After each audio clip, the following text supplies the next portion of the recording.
Assalamualaikum warahmatullahi wabarakatuh. Alhamdulillah nahmaduhu wa nasta'inuhu wa nastahdihi wa na'udzu billahi min shururi anfusina wa min sayyiati a'malina may yahdihillahu fala mudilla lahu wa may yudlil fala hadiya lahu. Asyhadu an la ilaha illallah wahdahu la syarika lahu wa asyhadu anna Muhammadan abduhu wa rasuluhu la nabiyya ba'dah. Allahumma fassalli wa sallim wa barik wa an'im ala sayyidina Muhammadin wa ala alihi wa ashabihi wa man sar ala nahjihi ila yaumiddin, amma ba'd. Ma'asyiral hadirin wal hadirat, para jamaah Masjid Al-Manar yang mudah-mudahan senantiasa di bawah lindungan dan berkah dari Allah Subhanahu wa taala. Alhamdulillah, pada malam hari ini kita kembali dipertemukan di majlis yang mulia ini setelah minggu lalu pertemuan atau majlis malam hari ini diliburkan karena bertepatan dengan tanggal 27 November 2024 yang bertepatan dengan pilkada serentak seluruh Indonesia. Pengumuman resminya belum keluar, masih proses dari kecamatan menuju wali kota dan lain sebagainya di seluruh Indonesia. Tapi sebagian para calon-calon pimpinan daerah sudah banyak yang mengklaim kemenangan-kemenangan mereka dalam pilkada. Dan mereka itulah yang akan menjadi pimpinan-pimpinan daerah dari mulai tingkat kota, kabupaten hingga gubernur di seluruh Indonesia. Bukan hanya di Jakarta, tetapi di seluruh Indonesia, bahkan di seluruh dunia. Bahwasanya kepemimpinan itu adalah sesuatu amanah. Kepemimpinan itu adalah suatu amanah yang ada di pundak kita semua. Bahkan kita yang berstatus rakyat jelata pun pada hakikatnya adalah pemimpin. Apalagi yang memiliki multi kepemimpinan. Di majelis ini kita barangkali merasa diri kita adalah bukan pejabat, tetapi pada hakikatnya kita memiliki amanat. Di waktu yang sama terkadang kita adalah seorang ayah, di waktu yang sama kita juga seorang suami, kita juga masih menjadi seorang anak. Ada yang rangkap jabatan, ada yang jadi RT, ada yang jadi RW, LMK dan lain sebagainya. Artinya setiap manusia yang ada di muka bumi ini tidak akan lekang dan kosong daripada kepemimpinan. Oleh karenanya, apalagi yang memiliki kepemimpinan di mana dipertanggungjawabkan urusan manusia di pundaknya.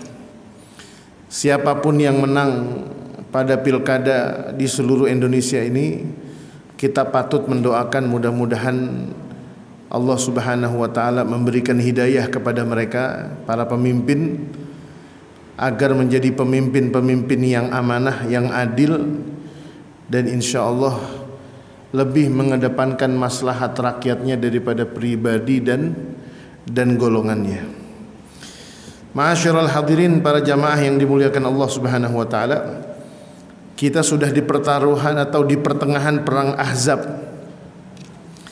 Al-Ahzab atau yang kita kenal dengan perang Khandaq. Al-Ahzab ini karena jumlah pasukannya sangat fantastis, disebabkan karena koalisi, karena gabungan dari berbagai suku, dari berbagai kabilah, bahkan dari berbagai agama. Dalam riwayat dikatakan Quraisy sendiri itu membawa 4.000 Quraisynya saja. Sementara kaum muslimin itu sampai hari di mana mereka menggali parit, dan ini parit dalam bahasa Arabnya adalah khandaq. Nanti akan saya jelaskan lagi sedikit. Itu sampai hari penggaliannya saja kaum muslimin cuma memiliki 1.000 pasukan. Itu pun jumlahnya nggak akan berbanding orang Quraisynya saja itu 4.000, belum pasukan Yahudinya yang berkoalisi, belum beberapa suku yang dilobi oleh Yahudi untuk mau berkoalisi menghabisi Madinah dan seisinya. Makanya disebutnya perang Al-Ahzab. Jamaknya adalah Hizbun, diberikan bentuk jamak Al-Ahzab. Jazakumullah khair. Al-Ahzab, Hizbun artinya kelompok, Al-Ahzab artinya kelompok-kelompok, bentuk jamaknya. Seperti yang saya sampaikan di pertemuan yang lalu, Yahudi ini memiliki inisiatif. 20 orang pemuka Yahudi dari Bani Nadir datang ke Mekah. Bahasa kita itu memprovokasi. Yuk, Muhammad lagi lemah-lemahnya nih. Pasca perang Uhud, seakan-akan kekuatan kaum muslimin ini tidak ada lagi. 20 orang ini mampu melobi Abu Sufyan. Abu Sufyan setuju, dan kemudian mereka setelah itu berkeliling kemana? Ke kantong-kantong bangsa Arab agar mereka mau mengikuti dan menuruti kemauan dan rencana mereka. Ini persis, Pak, dengan apa yang terjadi di Palestina hari ini. Ketika mereka orang-orang Arab di sekitaran Palestina justru menjadi orang yang paling bisu dan tuli. Wajar kalau seandainya nanti di akhirat, atau mohon maaf di hari kiamat, menjelang pecahnya yaumil qiyamah itu akan ada al-malahim al-kubra, perang besar, yang dimana perang itu diantaranya titiknya adalah di negeri Syam, yaitu Palestina. Dikatakan akan ada satu pohon yang tidak akan berbicara. Di saat pohon hari itu dan bebatuan akan diperbicarakan oleh Allah, mereka bisa bicara. La taqumus sa'atu hatta yuqatilul muslimun al-yahud. Tidak akan tertegak hari kiamat itu sampai umat Islam memerangi kaum Yahudi, bangsa Yahudi. Dan kemudian dikatakan, hadisnya panjang nih. Ketika mereka berperang itu hatta al-ahjar, bebatuan, wal asjar, dan pepohonan itu mampu berbicara atas kehendak Allah. Dan mereka mengatakan, ya muslim, ya abdallah, wahai orang Islam, wahai hamba Allah. Kalau ada orang Yahudi ngumpet di belakangnya, itu pohon mengatakan, hadza yahudiyun khalfi, nih ada orang Yahudi di belakang saya. Ta'al faqtuluh, kemarilah kalian dan bunuhlah dia. Kata Rasulullah, illa syajaratul gharqad, kecuali pohon gharqad. Ra qaf dal, gharqad. Gharqad. Bapak belum pernah lihat pohonnya, Pak? Ada yang pernah lihat pohonnya? Ada nggak? Kalau Bapak pergi ke Yerusalem, itu banyak pohon gharqad, Pak. Yang numbuhin siapa? Yang menanam itu orang Yahudi sendiri. Karena mereka mempercayai hadis ini, bahwasanya yang bicara adalah Muhammad, dan Muhammad itu nggak pernah berdusta. Itu orang Yahudi, Pak. Jadi ketika hadis ini tersebar dan mereka percaya, wah, Muhammad ngomong nih, katanya satu-satunya pohon yang akan melindungi kita ketika nanti hari kiamat adalah pohon gharqad. Makanya orang Yahudi di sana kalau ada anak yang lahir, anak Yahudi lahir, itu langsung ditanamin pohon gharqad. Ini pohonnya dia nih. Karena satu-satunya pohon yang akan berkhianat nanti adalah pohon gharqad. Bentuknya itu kayak apa tuh kalau yang di padang pasir namanya, yang berduri, kaktus, tapi lebih gede sedikit, dan dia nggak banyak durinya, kayak pohon zaitun gitulah. Illa syajaratul gharqad fa innahu syajaratul yahud, kata Rasulullah. Kalau dilihat dari konteks hadis ini, kok bisa akhir zaman itu semua batu dan pohon itu berbicara? Jawabannya hampir terjawab, Pak. Kita sih nggak berharap menjadi makhluk akhir zaman atau menjadi makhluk yaumul qiyamah, enggak. Tetapi kita baru paham, oh ternyata karena manusia itu sudah saking bisu dan tulinya, sudah acuh dengan persoalan Palestina. Akhirnya di saat manusia sudah tidak lagi peduli, yang peduli kepada mereka adalah bebatuan dan pepohonan. Kita hari ini kan udah ngerasa paling capek, Pak. Kita nih orang Indonesia hari ini itu ngerasa lebih capek dari bangsa Palestina. Palestina hari ini sudah bertahan 423 atau 234. 423 atau 24 hari.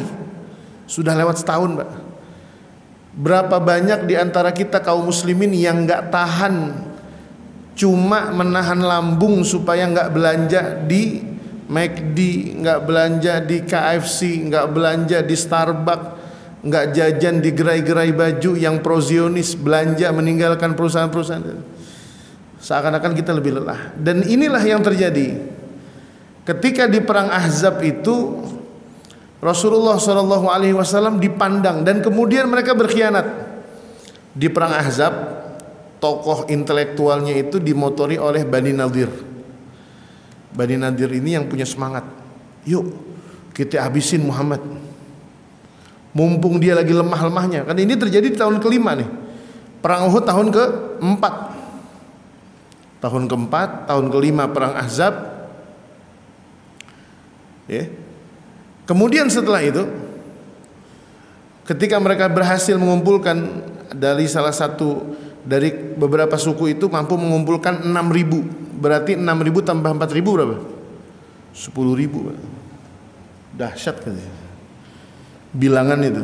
Bandingannya kalau di perang Uhud berapa kemarin? 1.000 lawan 3.000. Perang Uhud 1:3. Nah ini perang Ahzab 1:10, Pak. 1.000 lawan 10.000. Dan sejujurnya sampai Allah atau bahkan Al-Quran memiliki satu surat yang namanya Suratul Ahzab, karena di dalam surat itu banyak menceritakan bagaimana rasa takut yang dialami oleh kaum muslimin ketika detik-detik sebelum pecahnya perang Ahzab itu terjadi. Allah Subhanahu wa taala mengisahkan di dalam Al-Quran ketika perang Ahzab itu akan pecah, kaum muslimin memiliki rasa ketakutan yang dahsyatnya luar biasa. Walamma ra'al mu'minuna al-ahzab, ketika orang-orang mukmin itu sudah face to face. Tetapi ini prosesnya sudah berlalu nih, Pak. Ketika Rasulullah SAW nanti mendengar kabar berita bahwasanya 4.000 pasukan Quraisy sudah hampir masuk ke Madinah dan 6.000 pasukan lainnya sudah berjalan di tempat yang sama. Para sahabat waktu itu memikirkan satu strategi. Bagaimana caranya 1.000 pasukan, dan itu semua di Madinah udah gak ada orang, Pak. Di Madinah udah gak ada orang. Yang ada cuma perempuan, anak kecil, lansia, dan orang-orang kayak tunanetra Abdullah ibnu Umi Maktum radhiyallahu anhu dan lain sebagainya. Jadi udah nggak ada lagi, udah 1.000 itu udah bahasanya orang dagang udah net, udah mentok, udah nggak ada lagi pasukan, bahasanya TNI pasukan apa? Kalau pasukan bantuan apa sih namanya? Cadangan, nggak ada udah. Disitulah kemudian tersebut satu nama, seorang sahabat yang berasal dari Persia yang masuk Islam di Mekah dan kemudian berislam dengan baik, memiliki keimanan yang baik, yang bernama Salman Al-Farisi. Ini pria, ini laki-laki, ini seorang sahabat yang cerdasnya luar biasa.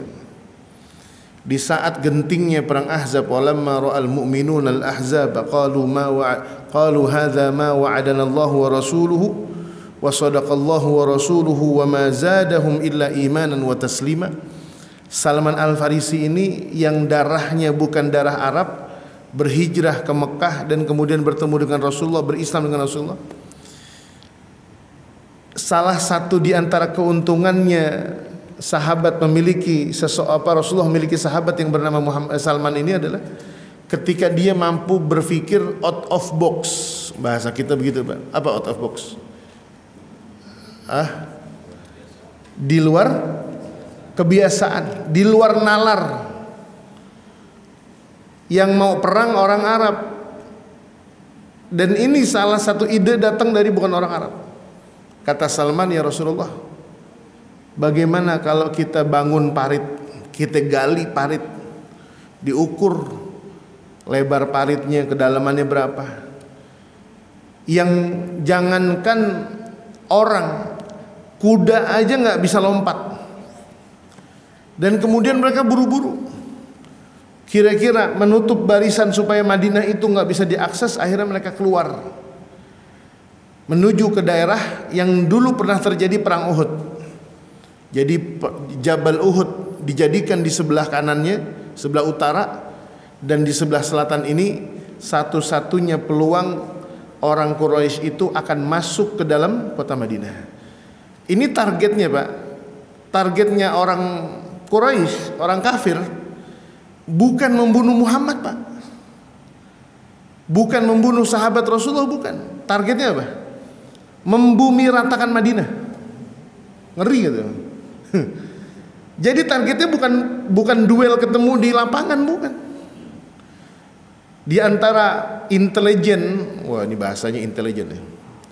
Di antara intelijen yang diutus dan disusupkan oleh Rasulullah mengintai itu sahabat Huzaifah ibnul Yaman. Orangnya cerdas, Pak, pinter. Sering jadi melakukan aksi-aksi infiltrasi, bahasa intelijen kan begitu. Wah, masuk, bisa ngitung pasukan, balik lagi bawa berita. Di antara berita yang dibawa oleh Huzaifah ibnul Yaman itu mengatakan adalah bahwasanya target mereka itu bukan hanya menghabisi Nabi Muhammad SAW dan para sahabatnya. Targetnya apa? Membumi hanguskan kota Madinah. Kira-kira mirip gak sama yang di Gaza sekarang? Pak, mirip gak? Mirip persis. Sekarang udah mulai nyerang ke daerah Lebanon. Targetnya satu, Pak. Membumi ratakan kaum muslimin, selesai. Bahkan manusia pun yang agamanya Kristen kalau ada di Palestina rata juga, Pak. Nih brengseknya Yahudi. Yang lebih brengsek lagi dan lebih berkhianat lagi itu adalah Syiah, Pak. Saya memandang kejadian terakhir yang terjadi di Syria dan Lebanon, saya tidak begitu menarik, Pak. Kenapa? Kalau pemainnya adalah Syiah, kita harus cerdas, Pak. Syiah ini kalau bahasa Jermannya itu eto-eto, tahu eto-eto, Pak? Apa? Oh, bahasa apa itu? Oh, Jawa itu bukan Jerman ya. Pura-pura dia nyambit nyerang ke Tel Aviv, yang diserang bukan rumah. Yang diserang bukan bandara, yang diserang bukan rumah sakit. Nyerang kemana ke ke padang pasir. Yang penting rudalnya berangkat. Nanti Israel ada kemungkinan main mata nih. Yang diserang itu bukan kawasan Syiah, yang diserang itu kawasan Ahlus Sunnah. Lebanon ini negara paling pelik, Pak. Menurut saya itu udah mengerti tentang Lebanon itu semenjak menerjemahkan berita internasional dari bahasa Arab ke bahasa Indonesia. Itu sekitar tahun 2011 sampai 2016 itu saya penterjemah di balik layar, Pak. Berita-berita hotline saya terjemahkan. Ternyata salah satu misinya Perancis setelah menjajah Lebanon itu ada 3, Pak. Di antaranya apa? Menyuburkan faksi-faksi aliran di Lebanon. Makanya di Lebanon itu, Pak, pemilu itu ujung-ujungnya sama, Pak. presidennya orang Kristen, perdana menterinya adalah Syiah, satu lagi itu ketua DPR-nya, ketua MPR-nya itu pasti orang Ahlus Sunnah. Jadi begitu-gitu aja tuh. Ujung-ujungnya perpecahan terus terjadi. Nah, kembali nih. Uhud sebelah utara, sebelah selatan kaum musyrikin, kaum muslimin membangun parit atas dasar ide daripada Salman Al-Farisi. Dan mereka ketika sudah berhasil menggali itu, ternyata orang-orang Quraisy dan para pasukannya, sekutu, sempat salah, Pak. Sempat salah sangka ketika mereka masuk Madinah dan mereka melihat parit yang besar itu. Mereka mengira, wah, kalau begini kita gampang menangnya nih, kata Abu Sufyan. Kemudian yang lainnya bertanya, kenapa bisa menang? Ya udah, kita embargo aja mereka, kita blokade mereka, pasti mereka akan mati dengan sendirinya di kota Madinah. Padahal mereka nggak tahu di Madinah ini sudah ada persiapan segala-galanya. Meskipun Al-Imam Ibnu Ishaq menyebutkan persediaan pangan Rasulullah itu nggak banyak bersama sahabatnya. Makanya di perang Ahzab itu, setelah parit itu digali, Pak, dari mulai pembangunan parit, dari mulai penggalian parit sampai selesai itu, Rasulullah diberikan mukjizat oleh Allah Subhanahu wa taala. Di antara mukjizatnya itu adalah, kalau ada yang pernah dengar berita atau cerita yang masyhur dari kalangan sahabat, di mana Rasulullah SAW pernah neraktir, Pak. Bukan neraktir, pernah menyajikan makanan yang disiapkan oleh seorang sahabat, siapa? Jabir bin Abdullah, masak. Setelah apa? Setelah Jabir itu nggak sengaja melihat perutnya Rasulullah diganjil sama apa, Pak? Sama iPhone, sama batu. Rasulullah ketika menggali parit turun, Pak, nggak di kantor, ongkang-ongkang kaki gitu. Gimana progres? Udah selesai belum? Turun Rasulullah, Pak. Turun. Kata sahabat itu, kami melihat wajah Rasulullah itu kulitnya putih. Tapi ketika di hari Ahzab itu, perang Ahzab, perang Khandaq itu badan Rasulullah semuanya berwarna abu-abu. Kenapa? Karena tertutup pasir, tanah. Rasulullah ngangkat, buang tanah, Pak. Dan kemudian Jabir bin Abdullah tanpa sengaja melihat ketika Rasulullah mengangkat batu-batu dari bawah itu, beliau melihat perut Rasulullah yang diganjal oleh batu. Karena apa? Karena rasa lapar. Dan para sahabat juga pada tahu mereka tuh lapar. Yang makin sedih lagi adalah ketika melihat Rasulullah ternyata mengganjal dengan batu. Jabir bin Abdullah segera pulang ke rumah. Dia tanya sama istrinya, ada apa di rumah? Cuma ada segenggam doang, Bang, gandum. Cuma tinggal segini doang nih, gandum. Kata Rasulullah, kata Jabir, masakin. Siapkan, kita akan berikan makanan ini untuk Nabi Muhammad SAW dan beberapa sahabatnya saja. Disebutin sahabat-sahabat yang mungkin dikenal. Bukannya karena pelit, ya karena emang ada yang cuma ada beras. Kalau segini ada gak seliter, Pak? Beras segini ada seliter gak? Gak ada. Gak ada seliter. Segini nih, segenggam gandum dimasak oleh Jabir bin Abdullah. Kemudian lagi istrinya masak. Kata Jabir bin Abdullah, wahai Rasulullah, kalau engkau berkenan, yuk datang ke rumah saya sebentar aja. Ngapain? Saya bawa makanan, saya siapin makanan. Kata Rasulullah, bawa ke sini makanannya. Masya Allah. Kata Jabir, jangan, nggak muat, nggak cukup ini, nggak cukup, makannya cuma sedikit doang, mungkin hanya beberapa mangkok aja kecil bersama sahabat doang. Akhirnya kemudian Rasulullah SAW memaksa Jabir untuk membawa itu. Apa yang terjadi, Pak? Rasulullah SAW membagikan gandum itu kepada seluruh sahabat yang jumlahnya ribuan. Jabir hanya melihat terpukau bagaimana mukjizat yang Allah berikan kepada Rasulullah SAW, sampai orang 1000 banyaknya itu kenyang, Pak. Ada yang nambah balik lagi. Kata Jabir, ini mukjizat yang Allah berikan kepada Rasulullah SAW. Zaman sekarang ada nggak? Nggak ada. Nabinya udah nggak ada, Rasulnya udah nggak ada. Kalaupun ada orang yang berbuat itu dan dia adalah seorang wali, dia tidak memperbuat itu dari apapun kecuali dari Allah, dan dia tidak akan mempertontonkannya. Susah, nggak ada. Yang kedua, di hari-hari yang sama di Khandaq itu, ketika masa membangun parit, ada seorang anak dari sahabat, saya lupa namanya, saya tidak temukan di buku ini, itu membawa semangkuk, bahasa kita semangkok, isinya apa?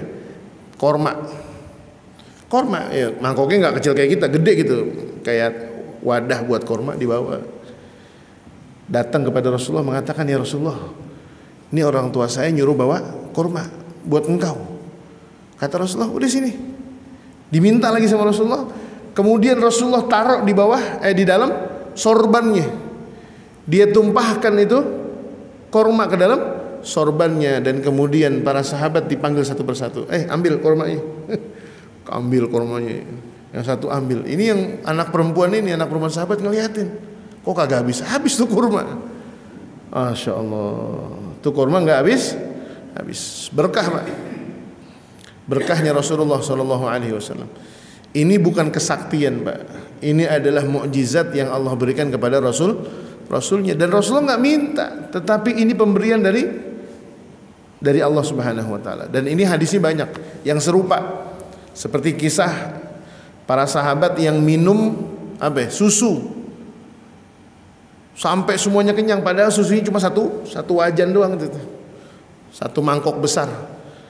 Sahabat ini minum, selesai, sampai akhirnya semua kenyang. Sampai Abu Hurairah mengatakan, sampai aku ditawari Rasulullah yang berkali-kali, Abu Hurairah nambah, udah Rasulullah nggak muat, tetapi susunya masih ada. Dan ini adalah bentuk mukjizat. Dan mukjizat yang terakhir, di antara mukjizat yang saya ceritakan di majelis ini, yang terjadi di perang Khandaq adalah ketika Rasulullah SAW mendengar teriakan para sahabat di salah satu titik penggalian Khandaq atau parit itu. Ada satu titik di mana para sahabat itu tidak mampu memecahkan, ada bebatuan di dalamnya. Di galangan itu atau di parit itu ada satu batu yang tidak mampu dipecahkan. Wah, ini turun, yang kuat turun, Umar sudah turun. Siapa lagi? Macam-macam sahabat yang kuat-kuat udah turun, Bilal turun semua. Sampai kemudian Rasulullah mendengar teriakan para sahabat yang sudah kelelahan dan tidak mampu memecahkan batu itu. Akhirnya Rasulullah SAW turun sambil kemudian mengambil palu yang besar itu, dan beliau hanya dengan 3 kali pukulan sudah mampu menghancurkan bebatuan itu. Sambil yang pertama, di pukulan yang pertama beliau bertakbir sambil mengatakan Allahu Akbar, u'titu mafatihas Syam, wallahi inni la anzura qusuraha al-humrus sa'ah. Kata beliau ketika memukulkan memukulkan palunya ke batu yang besar itu, beliau mengatakan Allahu Akbar, aku diberikan pintu-pintu istana negeri Syam, dan aku saat ini melihat istana-istana itu di negeri Syam. Kemudian yang kedua, beliau juga hal yang sama mengatakan Allahu Akbar, tetapi mengatakan u'titu Faris, aku diserahkan istana-istana Persia. Wallahi inni la ubsiru qasral madainil abyad, dan saat ini aku diperlihatkan oleh Allah tentang istana putih yang ada di Persia waktu itu. Dan kemudian yang ketiga, Rasulullah SAW membenturkan palunya sambil mengatakan Allahu Akbar, u'titu mafatihal Yaman, aku diberikan pintu-pintu negeri Yaman. Wallahi inni la absuru abwaba Sana'a min makan, dan aku saat ini melihat pintu-pintu kota Sana'a dari tempat ini. Dan kemudian pecahlah bebatuan itu, sampai kemudian para sahabat berhasil menyelesaikan parit yang mereka bangun, dan dari sinilah perang ini pun dikenal dengan perang Khandaq karena isinya parit. Nggak ada yang mampu, Pak. Dan tadi saya sudah katakan, orang-orang Quraisy itu sempat salah paham. Mereka sempat mengira mereka akan menang. Kata dia, udah nih, mereka akan susah nih hidup. Mereka akan susah hidup. Kita embargo aja. Kita tungguin di sini. Sehari, 2 hari, 3 hari ternyata nggak bergeming. Kenapa? Karena memang tujuan orang Islam itu supaya mereka nggak mampu menyerang. Sementara mereka, orang-orang Quraisy dan yang lainnya itu, semakin lama mereka ada di situ, apa kira-kira dampaknya? Ada yang bisa nebak nggak? Hah? Kehabisan bekal, satu. Yang kedua, rasa lelah itu pasti tidak akan pernah bisa dibohongin. Bekal itu pasti habis, Pak. 10.000 orang. Itu kalau bahasanya logistiknya berapa itu? 10.000 orang. Logistiknya kan pasti berat. Jadi kalau panitia nih Almanar ngadain sanlat, pesertanya 25 orang, anak-anak SD sama SMP. Kira-kira kalau peserta 25 orang dengan peserta 250 orang, anggarannya sama apa beda? Nah, kata Ustadz Azhari beda, udah pasti beda. Orang beliau ngeluarin duit beda. 25 orang paling anggaran 5 juta udah cukup. Apalagi bulan puasa, nggak ada snack siang, makan siang nggak ada. Adanya apa? Sahur, buka, snack. Tapi kalau pesertanya 250 orang, Pak, 5 juta nggak cukup, Pak. Begitu juga tadi beliau sampaikan, 10.000 pasukan yang menunggu di pinggiran kota Madinah waktu itu. Mereka mengira orang-orang Madinah itu akan lebih dulu mati sebelum diserang. Padahal sebaliknya. Strategi yang diterapkan oleh Rasulullah atas dasar saran daripada Salman Al-Farisi adalah membuat mereka itu mati gaya, Pak. 10.000 pasukan itu logistiknya berat, Pak. Makannya, minumnya, pakan hewannya gede, Pak. Disepakati oleh para ulama sirah nabawiyah 27 hari orang-orang Quraisy dan para sekutunya itu harus menunggu 27 hari. Kuat, Pak. Negara Eropa ketika Perang Dunia Kedua yang paling terakhir takluk itu Norwegia. Ada yang tahu nggak kisahnya? Norwegia itu berapa lama bertahan menghadapi tentara sekutu? Ada yang tahu? 13 hari, Pak. 13 hari runtuh. Norwegia, Skotlandia tunduk. Gaza 423 hari tetap berdiri tegak, Pak. Hebat nggak? Hebat, Pak. 420 hari. Kalau kaum muslimin di Gaza itu berperang dengan senjata, mengandalkan senjata, sudah kalah duluan, Pak, dari tahun 2023. Tetapi mereka ini mengandalkannya bukan senjata, yang mereka pegang itu adalah iman dan tawakal pada Allah. Meskipun dihinakan oleh kita sebagai saudara mereka.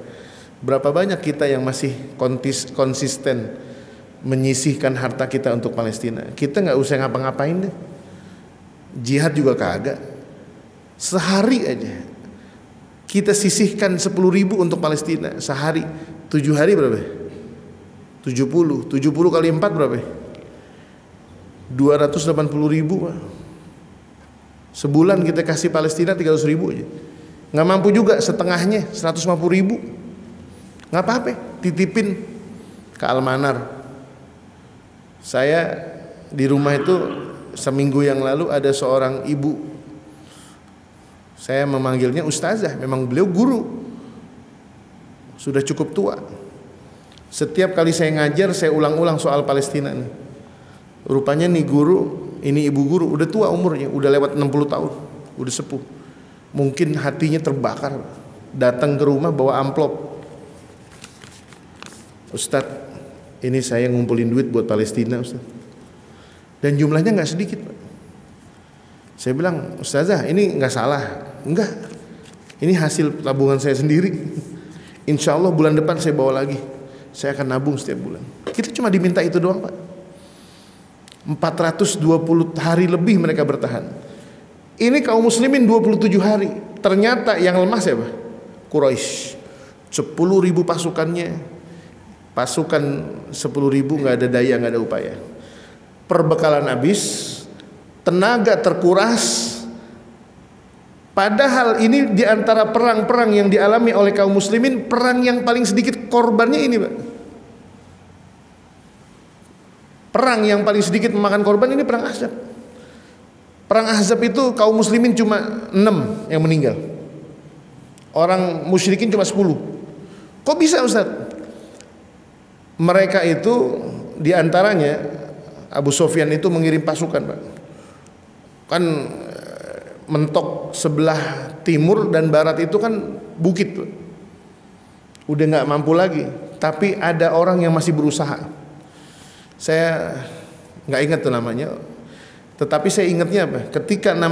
Ketika orang musyrikin itu sudah mampu menembus jalan, kalau bahasa kita jalan tembusan gitu, dan masuk di perbatasan kota Madinah, orang pertama yang menemukan dia, ini sialnya nih, sialnya mereka apa?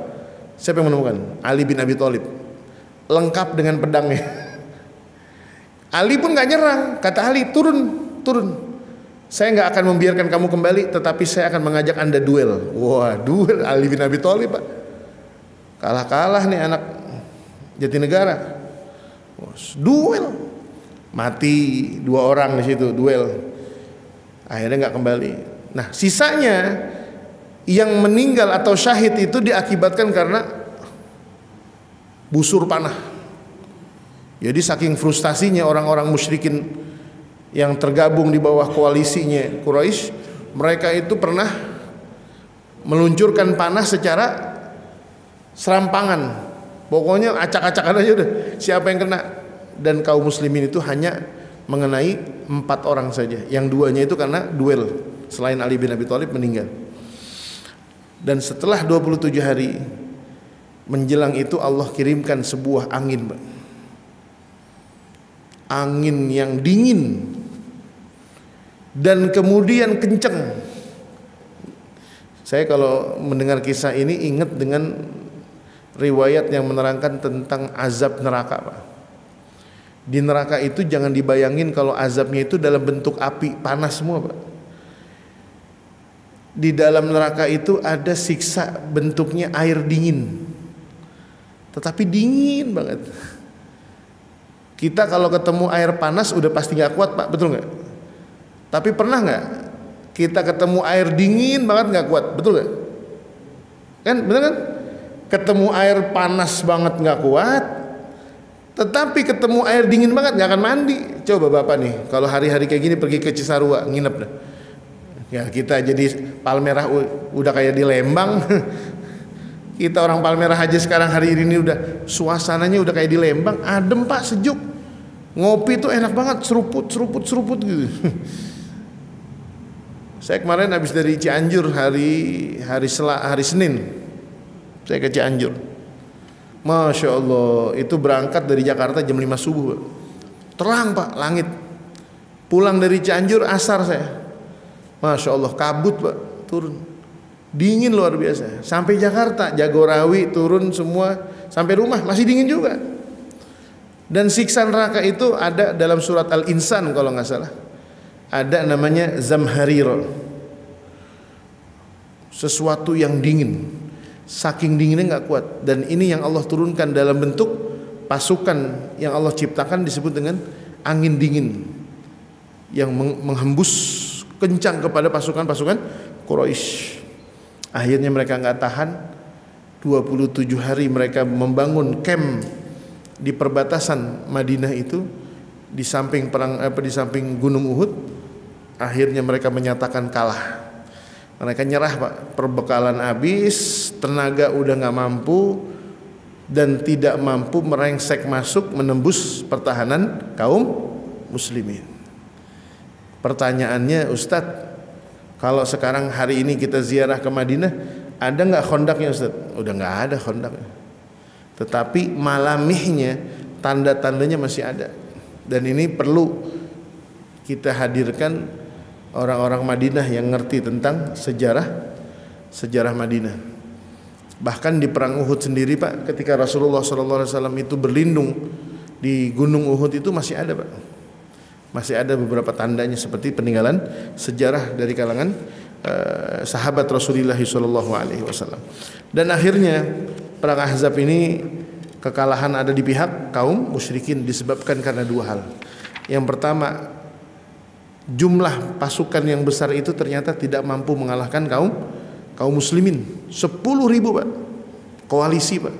Kalau bahasanya pilkada DKI, koalisi gemuk. Koalisi gemuk. Saking gemuknya nggak ada yang gerak Pak. Saking gemuknya nggak ada yang gerak. Gemuk orang kegemukan. Ya, wallahu a'lam bishawab.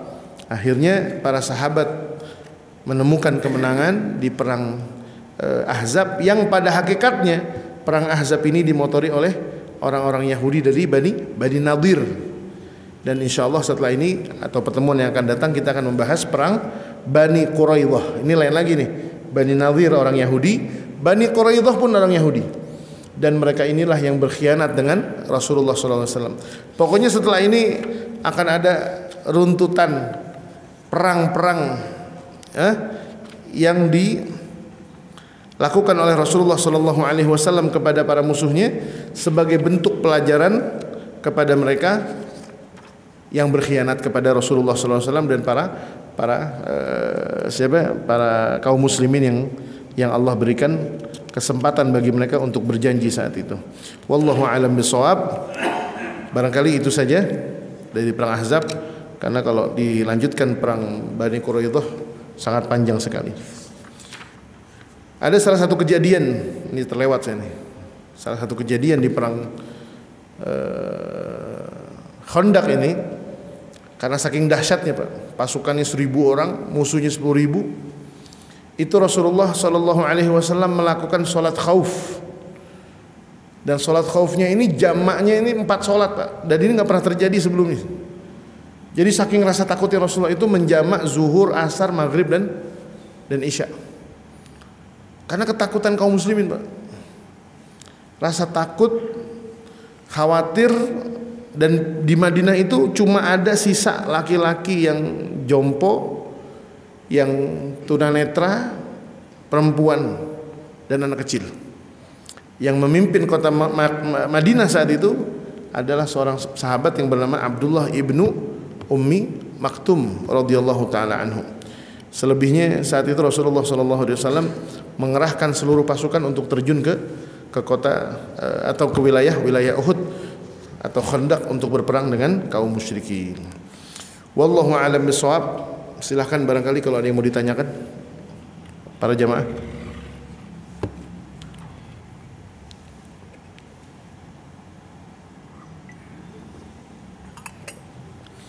Pules kayaknya. Kalau bacaan Sirah Nabawiyah kayak diceritain Pak, jadi pules saya. Baik. Pada ngantuk. Cuaca dingin, dalam AC, cocok lah. Nyender lagi, Masya Allah. Baik, kalau tidak ada pertanyaan, mudah-mudahan Allah pertemukan kembali di pekan yang akan datang untuk melanjutkan kisah Bani Quraidah, dan mudah-mudahan Allah Subhanahu wa taala berikan kita dan keluarga kita penjagaan. Semoga keluarga kita menjadi keluarga yang sakinah, mawaddah, warahmah, dan mudah-mudahan anak-anak kita jadikan anak yang salihin salihat. Allahumma anfa'na bima 'allamtana wa 'allimna ma yanfa'una وزدنا علما برحمتك يا أرحم الراحمين. اللهم اهدنا بهداك واجعلنا ممن يسارع في رضاك ولا تولينا وليا سواك ولا تجعلنا ممن خالف أمرك وعصاك. حسبنا الله ونعم الوكيل نعم المولى ونعم النصير. وصلى الله على سيدنا محمد وعلى آله وصحبه وسلم والحمد لله رب العالمين. Lebih kurangnya mohon maaf. Assalamualaikum warahmatullahi wabarakatuh.